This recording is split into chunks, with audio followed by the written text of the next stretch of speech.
ತೆಂಗಿನ ಗಿಡ ಹಾಕಬೇಕಾದ್ರೆ ಅವ್ರು ಹಾಕಿರೋದು 25 ಅಡಿ ಅವೈಜ್ಞಾನಿಕ. ಅದು ತೆಂಗಿನ ಗಿಡ ಹಾಕಬೇಕಾದ್ರೆ ನಾನು ಆಗಲೇ ಹೇಳಿದೆ, ಒಂದು ಮೆಥಡ್ ಅಲ್ಲಿ ಹೇಳಿದೆ, ಇನ್ನೂ 3 ಮೆಥಡ್ ಹೇಳ್ಕೊಡ್ತೀನಿ. ನಾನು ಆಗಲೇ ನಾವು ತೇಜಮಯ ಅವ್ರದ್ದು ಇದರಲ್ಲಿ ನಾವು ಪ್ರಯೋಗ ಮಾಡಿದ್ದು ಅದೇನೆ. ನಮ್ಮದಲ್ಲ ಇದು ಅವ್ರಿಗೆ ನಾನು ಧೈರ್ಯ ಕೊಟ್ಟೆಂದು, ನಮ್ಮದು ಅಲ್ಲ ಇದು. ಜಮೀನಿನ ಸುತ್ತ ಬೇಲಿಂದ ಒಳಗಡೆ 15 ಅಡಿಗೆ ಒಂದು ಲೈನ್ ಹಾಕೊಂಡು ಬರೋದು, ಸಿಂಗಲ್ ಲೈನು. ಎಲ್ಲರೂ ಹೇಳ್ತಾರೆ ಹತ್ರ ಅಂತಾರೆ.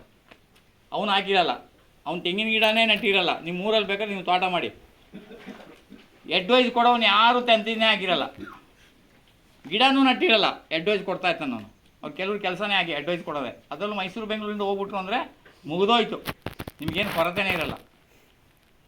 ಆ ಬೇಲಿಯಿಂದ ಒಳಗಡೆ 15 ಅಡಿಗೆ ಹಾಕೋದು, ಸಿಂಗಲ್ ಲೈನ್ ಹಾಕೋದು, ಇದು ನಾರಾಯಣ ರೆಡ್ಡಿ ಅವ್ರ ಮೆಥಡು. ಬೇಲಿಯಿಂದ ಒಳಗಡೆ 15 ಅಡಿ, ಗಿಡದಿಂದ ಗಿಡಕ್ಕೆ 15 ಅಡಿ. ಇದು ನಮ್ಮ ಮೆಥಡ್ ಅಲ್ಲ, ಇದು ನಾರಾಯಣ ರೆಡ್ಡಿ ಅವ್ರ ಮೆಥಡು. ಇದು ಸಂಪೂರ್ಣ ಯಶಸ್ವಿಯಾಗಿದ್ದಾರೆ. ಹಾಗೆ ತೇಜಮಯ ಅವ್ರ ತೋಟದಲ್ಲಿ 1 ಎಕರೆಯಲ್ಲಿ 110 ಗಿಡ ಹಾಕಿದ್ದೀವಲ್ಲ, ಅದು 15x15 ಜಿಗ್ಜಾಗು. ನೆಕ್ಸ್ಟ್ 2ನೇ ಲೈನು 30 ಅಡಿ ಬಿಟ್ಟು 15x15 ಜಿಗ್ಜಾಗು. ಇದು ತೀರ್ಥಹಳ್ಳಿಲಿ ಪ್ರಫುಲ್ ಚಂದ್ರ ಅವ್ರ ಮೆಥಡು. ಅದು 1 ಎಕರೆಗೆ ಅದು 119 ಗಿಡ ಹಿಡಿತದೆ, ಅಂದರೆ 120 ಗಿಡ ಅಂತ ಇಟ್ಕೊಳ್ಳಿ. ಇದು ಪ್ರಫುಲ್ ಚಂದ್ರ ಅವ್ರ ಮೆಥಡ್, ಇದು ಯಶಸ್ವಿಯಾಗಿದೆ. ಇನ್ನೊಂದು ನಾವು ಮಾಡಿರೋದ್ರಲ್ಲಿ ಮೆಥಡ್ ಅಂದರೆ ಪೂರ್ವ ಪಶ್ಚಿಮಕ್ಕೆ 30 ಅಡಿ, ಉತ್ತರ ದಕ್ಷಿಣಕ್ಕೆ 30 ಅಡಿ. ನಾವು 32 ಅಡಿ. ಪೂರ್ವ ಪಶ್ಚಿಮಕ್ಕೆ 30, ಉತ್ತರ ದಕ್ಷಿಣಕ್ಕೆ 32. ಯಾಕೆ 32 ಅಂದರೆ ಸೂರ್ಯ ಹುಟ್ಟಿ ಬರೋವರೆಗೂ ಅದೇನಾಗಬೇಕು, ಬೇರೆ ಗಿಡಗಳಿಗೆ ಬಿಸಿಲು ಬೀಳಬೇಕು. ಮತ್ತು ಆಗಲೇ ನಮ್ಮ ವೆಂಕಟೇಶ್ ಸರ್ ಹೇಳಿದ್ರು, ಕೃಷಿ ಅಂದರೆ ಏನಂದರೆ ಸೂರ್ಯನ ಕಿರಣ, ಮಳೆಯ ನೀರು ನೇರವಾಗಿ ಮಣ್ಣಿಗೆ ಬೀಳಬಾರ್ದು. ಏನು ಹೇಳಿ? ಕೃಷಿ ಅಂದರೆ ಏನು? ಸೂರ್ಯನ ಕಿರಣ, ಮಳೆಯ ನೀರು ಎಲ್ಲಿಗೆ ಬೀಳಬಾರ್ದು? ಮಣ್ಣಿಗೆ ಬೀಳಬಾರ್ದು. ಗರಿಗೆ ಬಿದ್ದು ಗಿಡಕ್ಕೆ ಬಿದ್ದು ಬೀಳಬೇಕು. ಏಕೆ ನಾವು 1 ಎಕರೆಯಲ್ಲಿ 1000 ಗಿಡಗಳು ಹಾಕ್ತೀವಿ, 7000 ನೈಟ್ರೋಜನ್ ಫಿಕ್ಸೇಷನ್ ಗಿಡ ಯಾಕೆ ಹಾಕ್ತೀವಿ? ಈಗ ನಾವಿಲ್ಲಿ ಕೂತಿದ್ದೀವಲ್ವ, ನಾವಿಲ್ಲಿ ಕೂತಿದ್ದೀಲ್ವ, ಇದು 35 ಇರೋದು. ಇದು 35 ಅಡಿ ಅಗಲ ಇರೋದು. ಇದು ಈ 35 ಅಡಿಯಲ್ಲಿ ನಾವು ಇದು ಖಾಲಿ ಜಾಗ ಬಿಟ್ಟರೆ 35 ಅಡಿಗೆ ಬಿಸಿಲು ಬೀಳ್ತದೆ, ಹೌದಾ? ಈಗ ಎಷ್ಟು ಅಡಿಗೆ ಬೀಳ್ತದೆ ನೋಡಿ. ಇಲ್ಲಿ ಭಾಗ ಎಷ್ಟಾಯಿತು? ಎಷ್ಟು ಭಾಗ ಆಯಿತು? ಇಲ್ಲಿ ಎಷ್ಟು ಭಾಗ ಬಿಸಿಲು ಬೀಳ್ತದೆ? 3 ಪಟ್ಟು ಜಾಸ್ತಿ ಬಿಸಿಲು ಬೀಳ್ತದೆ. ಎಲ್ಲಿಗೆ? ಇದ್ರ ಮೇಲ್ಗಡೆ. ಆಗ ಗಿಡಗಳ ಮೇಲೆ ಸೂರ್ಯನ ಕಿರಣ ಎಷ್ಟು ಬೀಳ್ತದೋ ಅಷ್ಟು ಅದು ಫಲವತ್ತತೆ ಆಗ್ತದೆ, ಅಷ್ಟು ಬೆಳೆ ಬರ್ತದೆ. ಅದಕ್ಕೆ ವಿಜ್ಞಾನ ಪ್ರಕಾರ ಏನು ಹೇಳ್ತಾರೆ ಅಂದರೆ, ಸೂರ್ಯನ ಕಿರಣ 1 ಕುಂಟೆ ಅಂದರೆ 33 ಫೀಟು. 1 ಎಕರೆಗೆ 43,000 ಸ್ಕ್ವೇರ್ ಫೀಟು. 43,000 ಸ್ಕ್ವೇರ್ ಫೀಟಲ್ಲಿ 1 ಕುಂಟೆ 33 ಅಡಿಯಲ್ಲಿ ಒಂದು ಕುಟುಂಬಕ್ಕೆ ಇರೋಷ್ಟು ಆಹಾರ ಬರ್ತದೆ 1 ವರ್ಷಕ್ಕೆ. 1 ಕುಂಟೆಯಲ್ಲಿ ಬರೀ ಸೂರ್ಯನ ಕಿರಣದಿಂದ. ಆ ಸೂರ್ಯನ ಕಿರಣವನ್ನು ನಾವು ಜಾಸ್ತಿ ಹಾರ್ವೆಸ್ಟ್ ಮಾಡ್ಕೋಬೇಕು ಅಂದರೆ, ನಮ್ಮ ಭೂಮಿಗೆ ಜಾಸ್ತಿ ಸೂರ್ಯನ ಕಿರಣ ಬೀಳಬೇಕು ಅಂದರೆ ನಾವೇನು ಮಾಡಬೇಕಲ್ಲಿ? ಮರ ಗಿಡಗಳನ್ನು ಜಾಸ್ತಿ ಹಾಕ್ಕೊಳ್ಬೇಕು. ಆ ಜಾಸ್ತಿ ಹಾಕೊಳ್ಳುವಾಗ ಏನು ಮಾಡೋದು? ದೊಡ್ಡ ಗಿಡದ ಪಕ್ಕದಲ್ಲಿ ಚಿಕ್ಕದು ಹಾಕೋದು, ಚಿಕ್ಕದ ಗಿಡ ಪಕ್ಕದಲ್ಲಿ ದೊಡ್ಡದು ಹಾಕೊಳ್ಳೋದು. ಹೀಗೆ ಅದನ್ನು ನಾವು ಮಾಡ್ಕೊಳ್ಬೋದು. ಈಗ ಅವರು 25 ಅಡಿ ಇದು ರಾಂಗ್ ಕಾನ್ಸೆಪ್ಟು ಹಾಕ್ಬಿಟ್ಟಿದ್ದಾರೆ, ಏನು ಮಾಡೋಕ್ಕಾಗಲ್ಲ. ಅದರ ಮಧ್ಯದಲ್ಲಿ ಅದು ಯಾವ ಗಿಡನ ಎಷ್ಟೆಷ್ಟು ಅಡಿಗೆ ಹಾಕಿದಿರಿ? ಸೆಂಟ್ರ್ ಬಾಕ್ಸಲ್ಲಿ ಯಾವುದದು? ಒಂದು ಮಾವು ಹಾಕಿದ್ರೆ ಇನ್ನು ನೆಕ್ಸ್ಟ್ ಬಾಕ್ಸಿಗೆ ಸಪೋರ್ಟ್ ಹಾಕಬೇಕು, ನೆಕ್ಸ್ಟ್ ಇನ್ನೊಂದು ಬಾಕ್ಸಿಗೆ ಹಲ್ಸ್ ಹಾಕಬೇಕು, ಇನ್ನೊಂದು ಬಾಕ್ಸಿಗೆ ದೊಡ್ಡದು ಹಾಕಬೇಕು. ಮತ್ತು ಇದರ ಮಧ್ಯದಲ್ಲಿ 2 ಜಾಗದಲ್ಲಿ ಇದೆಯಲ್ಲ, ಅಲ್ಲಿ ಬಟರ್ ಫುಟ್ ಹಾಕಬೇಕು. ಬಟರ್ ಫುಟ್ ಎಲ್ಲ ಹಾಕ್ಬೇಕಂದ್ರೆ 2 ಗರಿ ತಗೊಳ್ಳದಿರೋ ಜಾಗದಲ್ಲಿ ಬಟರ್ ಫುಟ್ ಹಾಕಬೇಕು. ಏಕೆಂದರೆ ಗರಿ ಬಿದ್ದಾಗ ಬಟರ್ ಫುಟ್ಗೆ ತೊಂದರೆ ಆಗ್ತದೆ. ಹೀಗೆ ಹಾಕ್ಕೊಂಡು ಅದರಲ್ಲಿ ನೈಟ್ರೋಜನ್ ಫಿಕ್ಸೇಷನ್ಗೆ ಅಗಸೆ ಗ್ಲಿಸಿಡಿ ಅದನ್ನು ನೀವು ಹಾಕ್ಬೋದು. 25 ಅಡಿ ತೆಂಗಿನ ಗಿಡ ಹಾಕೋಕ್ಕೆ ಹೋಗಬಾರ್ದು, ಅದು ಅವೈಜ್ಞಾನಿಕ. ಅದು 30 ಅಡಿಗಿಂತ ಕಮ್ಮಿ ಯಾವುದೂ ಹಾಕಬಾರ್ದು. ಸಿಂಗಲ್ ಲೈನ್ ಆದರೆ 15 ಅಡಿ. ನೆಕ್ಸ್ಟ್ ಹಾಂ ನಿಲ್ಲಿ ಇವ್ರದಾಗು ನಿಲ್ಲಿ. ಸರ್, ಈಗ ನಾನು 1 ವರ್ಷ ಆಗಿದೆ ಜಾಗ ತಗೊಂಡ್ಬಿಟ್ಟು 4 ಎಕರೆ ಇದೆ. ಬಟ್ ಉತ್ತರದಿಂದ ದಕ್ಷಿಣಕ್ಕೆ ಬಂದ್ಬಿಟ್ಟು ಇಳಿಜಾರಿದೆ, ಆಲ್ಮೋಸ್ಟ್ ಒಂದು 15ರಿಂದ 20 ಫುಟ್ ಈ ಥರ ಹೋಗುತ್ತೆ. ಹೋಗುತ್ತೆ ಅದ್ರ ಮೇಲೆ ಬಂದು ಬಿದ್ದಿರೋ ಮಳೆ ಎಲ್ಲ ನೀರೆಲ್ಲ ಬಂದ್ಬಿಟ್ಟು ಕೆಳಗಡೆ ಬಂದ್ಬಿಡುತ್ತೆ. ಸೊ ಹಾಗಾಗ್ಬಿಟ್ಟು ಆ ಮಳೆ ನೀರನ್ನ ನಾನು ಸ್ಟಾಪ್ ಮಾಡ್ಕೋಬೇಕು ಅಂದರೆ, ಈಗ ನೀವು ಗ್ಲೇಸಿಡಿಯಾ ನುಗ್ಗೆ ಆಮೇಲೆ ಇದೆ ಹೇಳಿದ್ರೆ ಆ ಥರ ಮಾಡಿದ್ರೆ ನನಗೆ ನೀರು ಅಲ್ಲಿ ಕಂಟ್ರೋಲ್ ಆಗುತ್ತೆ ಹಿಂಗುತ್ತಾ, ಅಥವಾ ಈ ಟ್ರೆಂಚಸ್ ಮಾಡಿದ್ರೆ ಕೂತ್ಕೊಳ್ಳಿ. ನೋಡಿ, ಯಾವಾಗಲೂ ನಿಮ್ಮ ಭೂಮಿ ಎಲ್ಲರೂ ಅನ್ವಯಿಸ್ತದೆ ಇದು. ನಿಮ್ಮ ಭೂಮಿ ಯಾವ ಕಡೆಗೆ ಇಳಿಜಾರು ಇದೆಯೋ ಅದಕ್ಕೆ ಅಡ್ಡಲಾಗಿ ಟ್ರೆಂಚ್ ಹೊಡ್ಕೋಬೇಕು ಯಾವಾಗಲೂ. ಹೀಗೆ ಟ್ರೆಂಚ್ ಹಿಡಿದಲ್ಲ. ಮತ್ತು ನೀವು ಗಿಡಗಳ ಲೈನ್ನ ಹೀಗೆ ಮಾಡೋದಲ್ಲ, ಗಿಡ ಲೈನ್ ಹೀಗೆ ಬರಬೇಕು, ಅದು ಲೇಯರ್ ಆಗಿ ಹೋಗಂಗಿರ್ಬೇಕು. ಅದು ನೀವು ಹೀಗೆ ಲೈನ್ ಮಾಡಿದಾಗ ನೀರಿನ ವಾಟ ಏನಾಗ್ತದೆ, ಮಳೆಯ ಕೊರಕಲು ನೀರು ಅಲ್ಲೆಲ್ಲ ಹೋಗ್ತದೆ, ಕೆಳಗಡೆ ಭಾಗ ಹೋಗ್ತದೆ. ನೀವು ಅದನ್ನು ಕಂಟ್ರೋಲ್ ಮಾಡಬೇಕಾದ್ರೆ 100 ಅಡಿಗೆ ಒಂದು ಟ್ರೆಂಚ್ ತಗೊಳ್ಳೋದು. ಎಷ್ಟು ಇರಬೇಕು ಆ ಟ್ರೆಂಚು? ಒಂದು 2.5ರಿಂದ 3 ಅಡಿ ಆಳ, 2 ಅಡಿ ಅಗಲ. ಆ ಮಣ್ಣನ್ನು ತೆಗೆದು ಮೇಲ್ಭಾಗಕ್ಕೆ ಹಾಕ್ಕೊಳ್ಬೇಕು. ಅದೇ ಬದು ನಿರ್ಮಾಣ ಆಯಿತು. ನೆಕ್ಸ್ಟ್ ಟೈಮ್ಗೆ ಇನ್ನೊಂದು 100 ಅಡಿ ಬಿಟ್ಬಿಟ್ಟು ಒಂದೊಂದು 3 ಅಡಿ ಹಾಕೊಳ್ಳೋದು. ಆವಾಗ ಏನಾಗ್ತದೆ, ನಿಮ್ಮ ಭೂಮಿ ಅದು ಕೊರಕಲು ಆಗೋದಿಲ್ಲ. ತುಂಬ ಲೆವೆಲ್ ಆಗಿದೆ ಅಂದರೆ ಟ್ರೆಂಚಿನ ಅವಶ್ಯಕತೆ ಇರೋದಿಲ್ಲ. ಇಳಿಜಾರು ತುಂಬ ಸ್ಪೀಡ್ ಆಯಿತು ಅಂದರೆ 50 ಅಡಿಗೆ ಒಂದು ಇಳಿಜಾರು ನೀವು ಟ್ರೆಂಚು ಮಾಡ್ಕೊಳ್ಬೋದು. ಅದು ಮಾಡಿಕೊಂಡು ಅದಕ್ಕೆ ತಕ್ಕಾಗಿ ನೀವು ಡಿಸೈನ್ ಮಾಡಬೇಕು. ಮತ್ತು ಭೂಮಿ ಏನಂದರೆ ಯಾವಾಗಲೂ ಪೂರ್ವದ ಕಡೆಗೆ ಡೌನ್ ಇರಬೇಕು, ಅದು ಬೆಸ್ಟ್ ಭೂಮಿ. ಯಾವ ಕಡೆಗೆ? ಪೂರ್ವದ ಕಡೆಗೆ ಡೌನ್ ಇರಬೇಕು. ಅವಾಗ ಏನಾಗ್ತದೆ, ನಿಮ್ಮ ಸೂರ್ಯನ ಕಿರಣ ಎಲ್ಲ ಕಂಪ್ಲೀಟು ನಿಮ್ಮ ಭೂಮಿಗೆ ಭಾಳ ಬೇಗ ಬರ್ತದೆ. ಬಟ್ 3 ಗಂಟೆ ಮೇಲೆ ನಿಮ್ಮ ಭೂಮಿಗೆ ಬಿಸಿಲು ಬೀಳಬಾರ್ದು. 3 ಗಂಟೆಗೆ ಬಿಸಿಲು ಬೀಳ್ತದೆ ಅಂದರೆ ಪಶ್ಚಿಮ ಹೈಟಲ್ಲಿದ್ದರೆ ಬೆಸ್ಟು. ಅದೇ ತಗ್ಗಲ್ಲಿದ್ಬಿಟ್ರೆ ಪಶ್ಚಿಮದಲ್ಲಿ ಅಡಿಕೆ ಗಿಡಗಳು ಹಾಕೊಂಡ್ಬಿಡ್ಬೇಕು, ಬೇಗ ನೆರಳು ಬರಬೇಕು. 3 ಗಂಟೆ ಮೇಲೆ ಬೀಳಬಾರ್ದು. ಅದಕ್ಕೆ ಹೇಳೋದು, ನೀವು ತೋಟ ಮಾಡುವಾಗ, ಜಮೀನು ತಗೊಳ್ಳುವಾಗ ಪೂರ್ವದಲ್ಲಿ ಯಾರಾದರೂ ತೆಂಗಿನ ತೋಟ ಮಾಡಿದರೆ ಅದನ್ನ ತಗೊಳಕ್ಕೆ ಹೋಗಬೇಡಿ. ಅಲ್ಲಿ ಓಪನ್ ಇರಬೇಕು. ತೇಜಮಯವ್ರನ್ನ ಚಿಂತೆ ಮಾಡಬೇಡಿ, ಪೂರ್ವದಲ್ಲಿ ಫುಲ್ ಖಾಲಿನೇ ನಿಮ್ಮದು. ಪಶ್ಚಿಮದಲ್ಲಿ ಅಡಿಕೆ ಗಿಡ ಹಾಕಿದ್ದಾರೆ, ನಿಮ್ಗೆ ಲಾಭನೇ. ಪಶ್ಚಿಮದಲ್ಲಿ ತೋಟ ಮಾಡಿದ್ರೆ ತಗೊಳ್ಳಿ. ಅದೇ ಪೂರ್ವದಲ್ಲಿ ಯಾರು ತೋಟ ಮಾಡಿದರೆ ಬೆಳಗಿನ ಬಿಸಿಲು ನಿಮ್ಗೆ ಬರ್ಬೇಕಾದ್ರೆ 10 ಗಂಟೆ 11 ಗಂಟೆ ಆಗ್ತದೆ. ಮತ್ತು ಈ ಸಾಯಂಕಾಲದ ಬಿಸಿಲು ಭೂಮಿಗೆ ಬೀಳಬಾರ್ದು, ತುಂಬ ಡೇಂಜರಸ್ ಬಿಸಿಲು. ಅದು ನೆರಳು ಕವರ್ ಮಾಡ್ಬಿಡ್ಕೊಳ್ಳಿ. ಅದಕ್ಕೆ ಅಡಿಕೆ ಹಾಕ್ಬಿಡೋದು.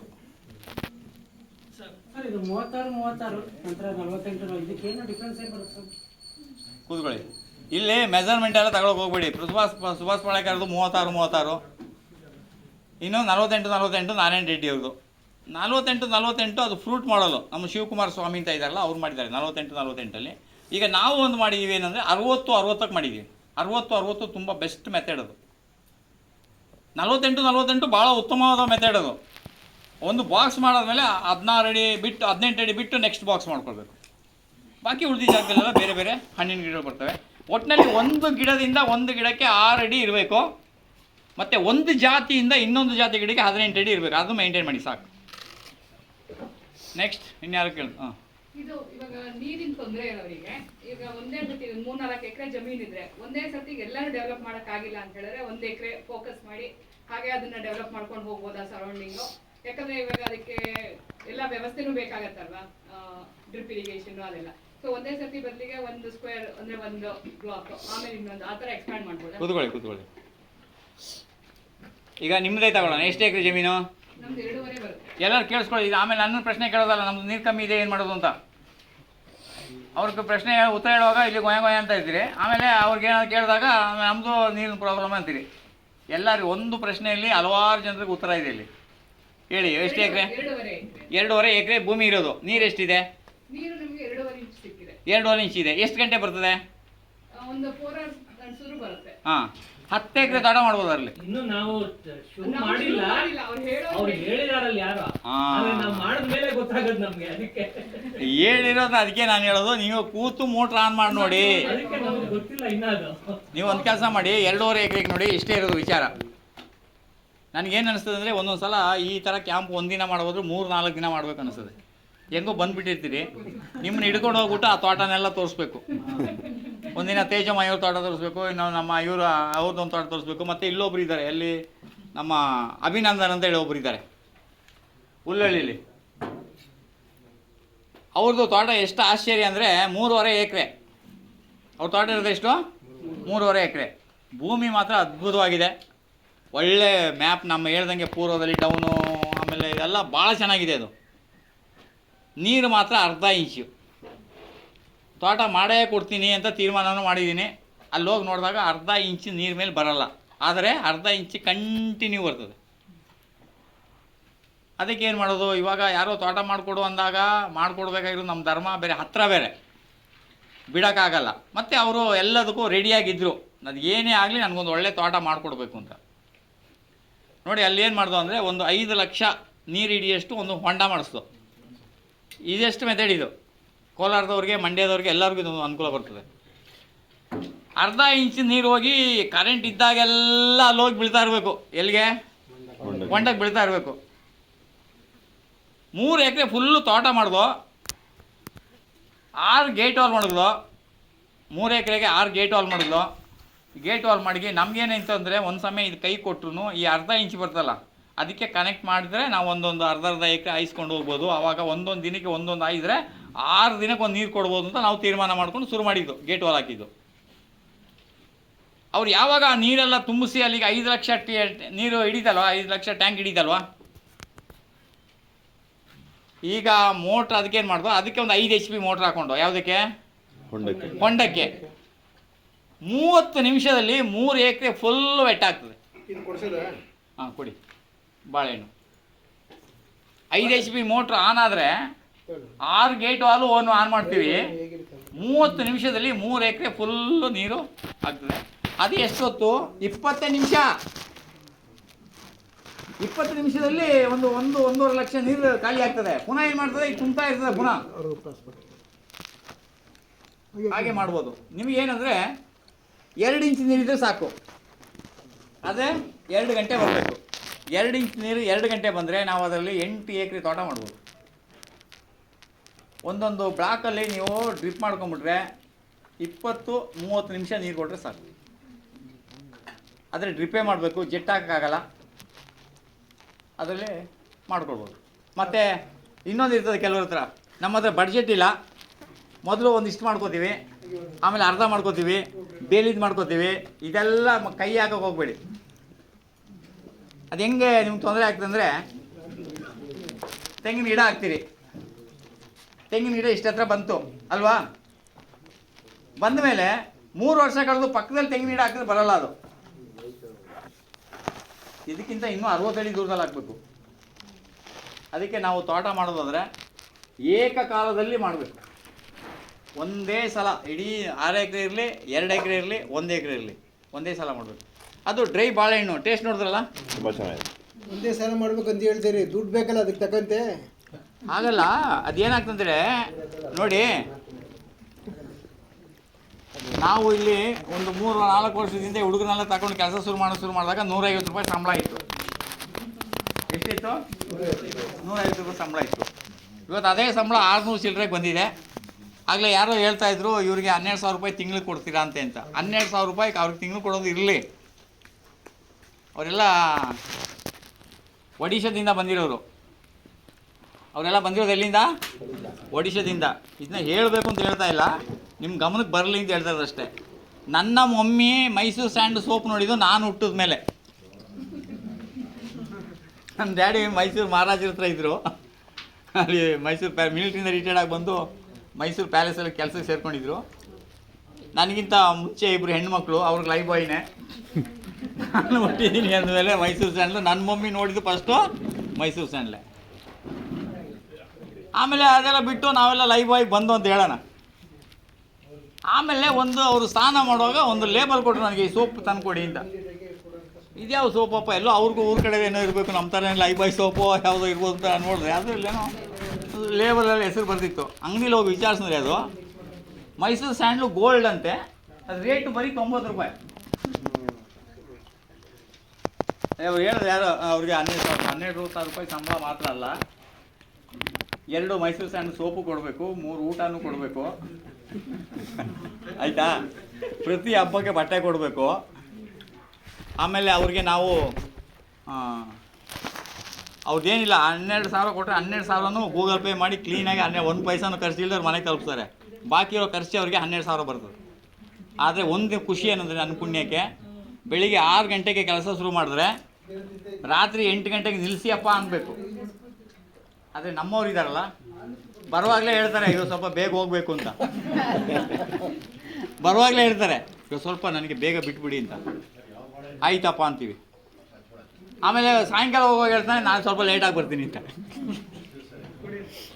ಆದರೆ ಹಿಂದಿಯವ್ರದ್ದು ಆ ಸಮಸ್ಯೆ ಇಲ್ಲ. ಅವರೊಂದು 35-40 ಜನ ಇದ್ದಾರೆ. ಕನ್ನಡದವರು ಒಂದು 15 ಜನ ಇದ್ದಾರೆ. ಅಲ್ಲಿ ಬೇಗೂರಲ್ಲಿ ನಮ್ಮದು ಒಂದು ಬ್ರ್ಯಾಂಚ್ ಮಾಡಿದ್ದೀವಿ. ಅಲ್ಲೊಂದು 33 ಎಕರೆ ಅಲ್ಲಿದೆ, ಅಲ್ಲಿ ಹಾಲ್ಟ್ ಆಗಿದ್ದಾರೆ. ಹಾಗೆ ಅವರ ಖರ್ಚಿಗಿಂತ ನಾನು ಹೇಳೋದೇನೆಂದರೆ, ಅವರು ಹಗಲು ರಾತ್ರಿ ದುಡಿತಾರಲ್ಲ. ಇವತ್ತು ನಾನು ಇಲ್ಲಿ ನಿಂತ್ಕೊಳ್ಳೋದು ಫ್ರೀಯಾಗಿ ಮಾತಾಡ್ತಾ ಇದ್ದೀನಿ, ಕಾರಣ ಯಾರು? ಅವರೇ. ಈಗ ನೀವೆಲ್ಲ ಊಟ ಚೆನ್ನಾಗಿದೆ ಅಂದರೂ ಅವರೇ ಕಾರಣ, ಸರಿ ಇಲ್ಲ ಅಂದ್ರೆ ನಾವು ಕಾರಣ. ಎಲ್ಲ ಅವರೇ ಮಾಡ್ತಾರೆ. ನಮ್ಮ ಹುಡುಗರಿಗೆ ಎಲ್ಲ ಕೆಲಸ ಹೇಳ್ಕೊಡ್ತೀವಿ. ಡ್ರೈವಿಂಗ್ ಮಾಡ್ತಾರೆ, ಎಲೆಕ್ಟ್ರಿಷಿಯನ್ ಕೆಲಸ ಮಾಡ್ತಾರೆ, ಆಮೇಲೆ ಅಡುಗೆ ಮಾಡಿ ಅಂದರೆ ಅಡುಗೆ ಮಾಡ್ತಾರೆ, ಕಷಾಯ ಮಾಡ್ತಾರೆ, ಟಾಯ್ಲೆಟು, ಬಾತ್ರೂಮು, ಆ ಡ್ರೈಯರು, ಈ ಡ್ರೈಯರು, ಆ ವ್ಯಾಲ್ಯೂ ರಾಗಿ ಉರಿ ಇಟ್ಟಿದೆಯಲ್ಲ ನೋಡಿ, 30 ರೂಪಾಯಿ ರಾಗಿನ ನಾವು 500 ರೂಪಾಯಿ ಮಾರ್ತೀವಿ. ಭಾಳ ಸುಲಭ, ನೀವು ಮನೇಲಿ ಮಾಡ್ಕೊಳ್ಬೋದು. ಇನ್ನೊಂದು ಏನಿಲ್ಲ, 1 kg ರಾಗಿಯನ್ನು ನೀರಿಗೆ ನೆನೆ ಹಾಕೋದು. ಹ್ಞೂ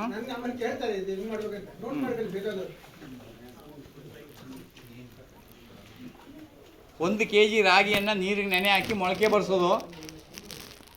ಮೊಳಕೆ ಬಂದ ಮೇಲೆ ಲೈಟಾಗಿ ಉರಿಯೋದು. ಲೈಟಾಗಿ ಉರಿಯುವಾಗ ಒಂದು 70-80% ಪುರಿ ಆಗಬೇಕದು. ಅದು ಎಷ್ಟು ಪುರಿ ಆಗ್ತದೋ ಅಷ್ಟು ಟೇಸ್ಟಿ ಆಗ್ತದೆ ಅಂತ.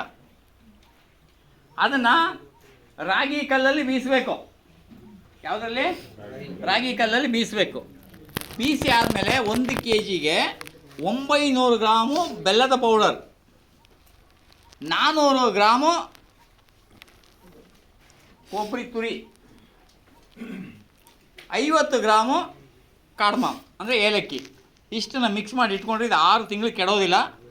6 ತಿಂಗಳಲ್ಲ, ಊಟ ಮಾಡಿ ಮಲಗಿದ್ರು ಎದ್ದೊಂದು ಚೂರು ತಿನ್ನೋಣ ಅನ್ನಿಸ್ತದೆ, ಹೌದಾ? ಇದನ್ನು ಲಾಡು ಮಾಡ್ಕೊಂಡು ತಿನ್ಬೋದು. ಗೋಡಂಬಿ, ದ್ರಾಕ್ಷಿ, ತುಪ್ಪ ಹಾಕ್ಬಿಟ್ಟು ಉಂಡೆ ಮಾಡಿದ್ರೆ ಗೋಡಂಬಿ ಮಾಡಿ ತಿನ್ಬೋದು. ಚಿಕ್ಕ ಮಕ್ಕಳಿಗಂತೂ ಬೆಳವಣಿಗೆಗೆ ತುಂಬ ಒಳ್ಳೆಯದು. ಬೆಳಿಗ್ಗೆ ಗಂಜಿ ಮಾಡ್ಕೊಂಡು ತಿನ್ಬೋದು, ಅಂಬ್ಲಿ ಮಾಡ್ಕೊಂಡು ಕುಡಿಬೋದು. ರಾಗಿ ಬೆಲ್ಲ ಕೊಬ್ಬರಿ ಕಾರ್ಡಮಮ್ ಏಲಕ್ಕಿ. ಇದು ಕಷಾಯದ ಇಂಗ್ರೀಡಿಯೆಂಟ್ಸ್ ಪೌಡ್ರ್ ಇಲ್ಲ ಅಂತ ಹೇಳಿದ್ರು, ಅದಕ್ಕೆ ಹೆಂಗೆ ಮಾಡೋದು? ಕಷಾಯದ ಪೌಡರು. ಕಷಾಯ ಮಾಡ್ಕೊಳ್ಬೇಕಾದ್ರೆ 100 ಗ್ರಾಮ್ ಧನಿಯಾ, 50 ಗ್ರಾಮ್ ಜೀರಿಗೆ,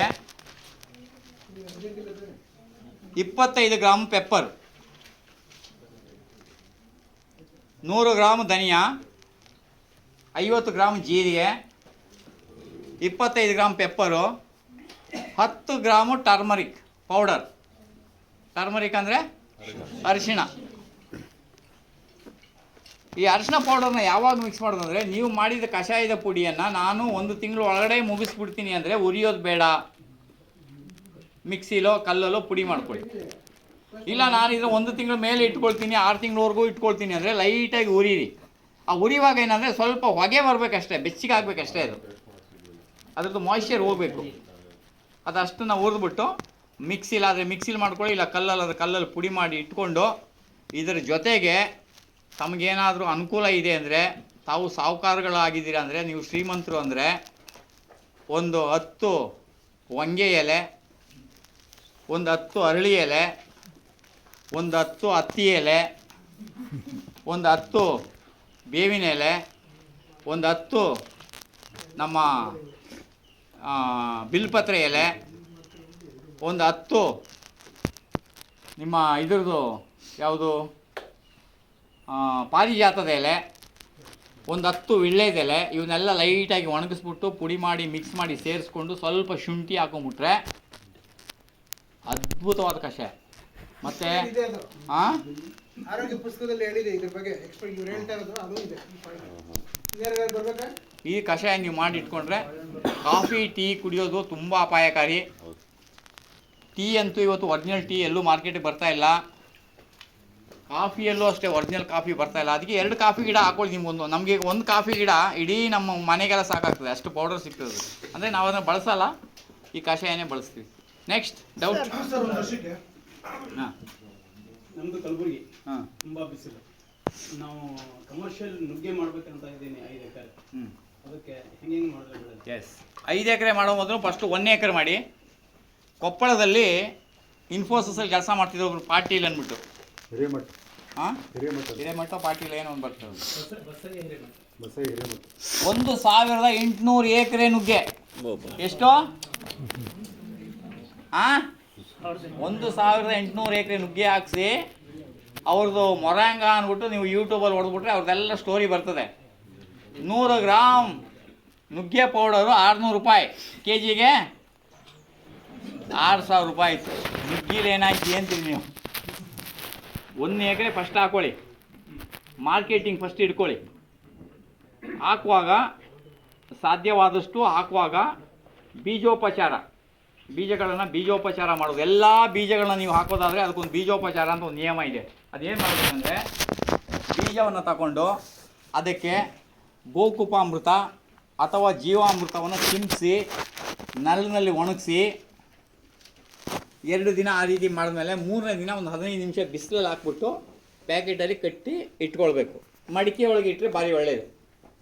ಆಮೇಲೆ ಅದನ್ನು ಬಳಸೋ ಟೈಮಲ್ಲಿ ಒಂದು 5 ನಿಮಿಷ 10 ನಿಮಿಷ ಬಿಸಿಲಲ್ಲಿ ಹಾಕಿ, ನಂಬಿಕೆ ಇದ್ದರೆ ಆ ಬೀಜದ ಮುಂದೆ ಕುಳಿತುಕೊಂಡು ಸಕಾರಾತ್ಮಕವಾದ ಪ್ರಾರ್ಥನೆ ಮಾಡಿಕೊಂಡು, ಈ ಬೀಜವನ್ನು ನಾನು ಭೂಮಿ ತಾಯಿಗೆ ಬಿತ್ತಾ ಇದ್ದೀನಿ, ಇದು ಸಮೃದ್ಧಿಯಾಗಿ ಬೆಳೀಲಿ, ಇದಕ್ಕೆ ಸಮಯಕ್ಕೆ ತಕ್ಕಾದ ಬಿಸಿಲು, ಸಮಯಕ್ಕೆ ತಕ್ಕಾದ ಮಳೆ, ಸಮಯಕ್ಕೆ ತಕ್ಕಾದ ಗೊಬ್ಬರ ಸಿಕ್ಕಲಿ, ಈ ಗಿಡ ಚೆನ್ನಾಗಿ ಬೆಳೀಲಿ ಅಂದ್ಬಿಟ್ಟು ಒಂದು 5 ನಿಮಿಷ ಪ್ರಾರ್ಥನೆ ಮಾಡ್ಕೊಳ್ಳೋದು. ಇದು ಯೂಟ್ಯೂಬಲ್ಲಿ ಹೊಡೆದ್ರೆ ಶಿವಯೋಗ್ ಅಂತ ಹೊಡೆದ್ರೆ ಅದರಲ್ಲಿ ನಿಮಗೊಂದು ಯೂಟ್ಯೂಬಲ್ಲಿ ಬರ್ತದೆ. ಶಿವಯೋಗ್ನಲ್ಲಿ ಸ್ವಾಮಿ ಅವಧೂತ ಬಾಬಾ ಶಿವಾನಂದ ಅವರು ಇದ್ರ ಬಗ್ಗೆ ಭಾಳ ಸ್ಪಷ್ಟವಾಗಿ ಹೇಳ್ಕೊಡ್ತಾರೆ. ಅದೆಲ್ಲಾದರೂ ಶಿವಯೋಗದ ಒಂದು ಕ್ಲಾಸ್ ಇದ್ದರೆ ಅಟೆಂಡ್ ಮಾಡಿ, ಎಲ್ಲಾದರೂ ಹೋಗಿ. ಕೃಷಿ ಕ್ಲಾಸ್ ಅಂತ ಇರ್ತದೆ. ಇವತ್ತು ನಮ್ಮನ್ನೆಲ್ಲರೂ ಕೇಳ್ತಾರೆ 6 ತಿಂಗಳಲ್ಲಿ 7 ತಿಂಗಳಲ್ಲಿ ನಿಮ್ಮ ತೋಟ ಹೆಂಗೆ ಬಂದ್ಬಿಡ್ತದೆ ಅಂದರೆ, ಪಾಸಿಟಿವ್ ಎನರ್ಜಿಯನ್ನು ಫ್ಲೋ ಮಾಡೋದು ಒಂದು ವಿದ್ಯೆ. ಏನೋ ಇತ್ತಲ್ಲ ಒಂದು ಕಾಲದಲ್ಲಿ, ಏನೋ ಎಲ್ಲೋ ಶಬ್ದವೇದಿ, ಎಲ್ಲೋ ಇದು ಪ್ರಾಣಿಗೆ ಇಲ್ಲಿಂದ ಬಿಲ್ಲು ಹೊಡಿತಾ ಇದ್ರು ಅಂತಾರಲ್ಲ, ನಂಬಿಕೆ ಇರೋರಿಗೆ ಹೇಳ್ತಾರೆ ನಾನಿದು. ಅದೆಲ್ಲ ಆಗ್ತದಾ ಹೋಗ್ತದಾ ಅಂದರೆ ಅದೆಲ್ಲ ಅಲ್ಲ. ನೀವು ಆ ಬೀಜದ ಮೇಲೆ ಒಂದು ಪ್ರೇಯರ್ ಮಾಡಿಕೊಂಡು ಆ ಬೀಜವನ್ನು ಪಾಸಿಟಿವ್ ಮೈಂಡಿನಿಂದ ಬಿತ್ತಿದಾಗ ಅದು ಹೆಚ್ಚು ಫಸಲನ್ನು ಭಾಳ ಬೇಗ ಅದು ಬೆಳೀಲಿಕ್ಕೆ ಅವಕಾಶ ಆಗ್ತದೆ. ಅಂದರೆ ಪ್ರಾರ್ಥನೆಗಿರೋಷ್ಟು ಶಕ್ತಿ ಯಾವುದಕ್ಕೂ ಇಲ್ಲ. ಪ್ರಾರ್ಥನೆಗೆ ಭಾಳ ಶಕ್ತಿ ಇದೆ. ಆದರೆ ಪ್ರಾರ್ಥನೆ ಮಾಡುವಾಗ ಮನಸ್ಸು ಹೇಗಿರಬೇಕು? ಶುದ್ಧವಾಗಿರಬೇಕು. ಎಲ್ಲರಿಗೂ ಒಳ್ಳೆಯದಾಗಲಿ ಅಂತ ಮಾಡಬೇಕು. ನನಗೆ ಮಾತ್ರ ಒಳ್ಳೇದು ಮಾಡಪ್ಪ, ಆ ಪ್ರಾರ್ಥನೆ ಮಾಡಬಾರ್ದು. ಮೆಡಿಕಲ್ ಶಾಪ್ನವರು ಪ್ರಾರ್ಥನೆ ಮಾಡ್ತಾರೆ, ವ್ಯಾಪಾರ ಚೆನ್ನಾಗಾಗಲಿ ಅಂದರೆ ಏನರ್ಥ? ಸ್ಟೇಷನಲ್ಲಿ ಇವತ್ತು ಜನ ತುಂಬ ಇರಲಿ ಅಪ್ಪ ನಮ್ಮ ಸ್ಟೇಷನಲ್ಲಿ ಅಂದರೆ ಏನರ್ಥ? ಆಸ್ಪತ್ರೆ ಕೆಟ್ಟದವರು ನಮ್ಮ ಆಸ್ಪತ್ರೆ ತುಂಬ ಜನ ಬರಲಿ ಅಂದರೆ ಏನರ್ಥ? ಎಲ್ಲ ಕಾಯಿಲೆ ಬೀಳಲಿ, ಕಷ್ಟ ಆಗಲಿ ಅಂತ ಅದು. ಅದರಿಂದ ಅಪ್ಪ ಭಗವಂತ ಎಲ್ಲರನ್ನೂ ಚೆನ್ನಾಗಿಡಪ್ಪ, ಅದನ್ನೇ ಕೇಳ್ಕೊಳ್ಬೇಕು. ಸರ್ ಅದು ಒಂದು ನಿಮಿಷ ಎದ್ದು ಬಿಟ್ಟಿದ್ದಾರೆ. ಹಾಂ ಸರ್, 1 ಎಕರೆಯಲ್ಲಿ 1 ಲಕ್ಷ ಆದಾಯ ಬರಬೇಕು ಅಂತಂದ್ರೆ ಎಷ್ಟು ಗಿಡ ಹಾಕ್ಬೇಕು? ಏನೇ ಗಿಡ ಹಾಕ್ಬೇಕು? ಕೂತ್ಕೊಳ್ಳಿ. ಒಂದು ಗಿಡದಲ್ಲಿ 1 ಲಕ್ಷ ಆದಾಯ ಬರಬೇಕಂದ್ರೆ ಏಕ ಬೆಳೆ ಒಂದೇ ಸಲ ಹಾಕೋದ್ರಲ್ಲಿ ನನಗೆ ಅದ್ರ ಮೇಲೆ ನಂಬಿಕೆ ಇಲ್ಲ. ಯಾಕೆಂದರೆ ಅದರಲ್ಲಿ ಖರ್ಚು ವೆಚ್ಚ ಜಾಸ್ತಿ ಇರ್ತದೆ. ಈಗ ಸಣ್ಣ ಒಂದು ಉದಾಹರಣೆ ಕೊಡ್ತೀನಿ ನಿಮಗೆ. 1 ಎಕರೆಯಲ್ಲಿ ನಾವೊಂದು 50 ತೆಂಗಿನ ಗಿಡ ಹಾಕೊಳ್ಬೋದು. ಹೌದಾ? 50 ತೆಂಗಿನ ಗಿಡ ಹಾಕೊಳ್ಬೋದಾ? 50 ತೆಂಗಿನ ಗಿಡದಲ್ಲಿ ನಿಮಗೆ ಒಂದು ಗಿಡದಲ್ಲಿ 300 ಕಾಯಿ ಬಂದರೆ ಒಂದು ಕಾಯಿಗೆ ಎಷ್ಟಾಯಿತು? ಈಗಿನ ರೇಟಲ್ಲಿ 30 ರೂಪಾಯಿ ಆಯಿತಾ? ಒಂದು ಕಾಯಿಗೆ ಎಷ್ಟು? 30 ರೂಪಾಯಿ. 30 ರೂಪಾಯಿ ಎಂಟು ಕಷ್ಟ ಬರ್ತೀವಿ. ಹಾಂ, ತೋಟದವ್ರು ಮಾರಾಗ 15 ರೂಪಾಯಿ ಕೊಡ್ತಾರೆ. ನೀವು ಸಂತೆಯಲ್ಲಿ ನೀವು ಇಲ್ಲಿ ಮಾರೋದಲ್ಲ, ನೀವು ತೆಂಗಿನಕಾಯಿನ ಮಾರ್ಕೆಟಲ್ಲಿ ಎಷ್ಟಕ್ಕೆ ತರ್ತಾ ಇದ್ರಿ ಹೇಳಿ? 30 ರೂಪಾಯಿ ತಾನೇ? ಯಾರು ತೆಂಗಿನಕಾಯಿ ಇದು? ನಿಮ್ಮದೇ ತೆಂಗಿನಕಾಯಿ. ನಿಮಗೆ ಅಲ್ಲಿ ಮಾರಕ್ಕೆ ನಾಚಿಕೆ, ಯಾಕೆಂದ್ರೆ ಕದ್ಕೊಂಡು ಬಂದಿದ್ದಲ್ವ. 1 ವರ್ಷ ಬೆಳೆಯೋದಕ್ಕೆ ನಾಚಿಕೆ ಆಗಲಿಲ್ಲ ನಿಮಗೆ. ನೀರು ಇಕ್ಕೊಂಡು ಚಡ್ಡಿ ಹಾಕ್ಕೊಂಡು ಕಸ ಬಿಡ್ದು ಮಾಡೋಕ್ಕೆ ನಾಚಿಕೆ ಆಗಲಿಲ್ಲ. ನಾವು ರತ್ನಾಪುರಿ ಸಂತೆ